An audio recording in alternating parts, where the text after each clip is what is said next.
नमस्कार. तर चला आज आपण शेवग्याच्या शेंगाची मस्त रस्सा भाजी करणार आहोत. अगदी झणझणीत अशी रस्सा भाजी आपली होणार आहे.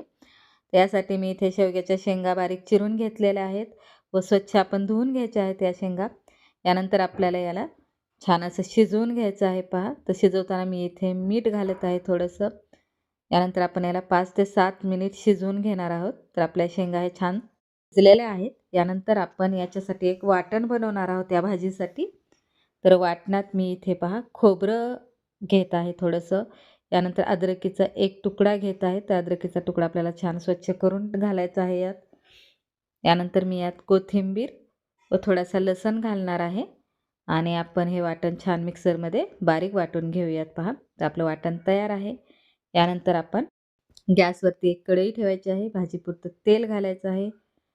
तेलात आपण जिरे व मोहरी छान असे तडतडू द्यायचे आहे पहा.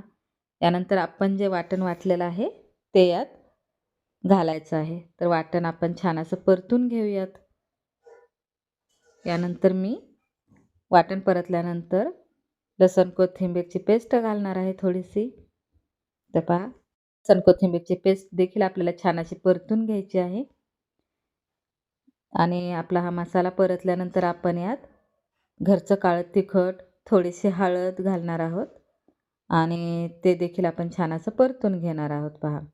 तर आपण काळं तिखट आपल्या चवीनुसार घेऊ शकतो. तर इथे मी थोडंसं जास्त प्रमाणात घेत आहे कारण आपल्याला भाजी छान झणझणीत बनवायची आहे पहा. त्यानंतर मी यात धना पावडर घालत आहे.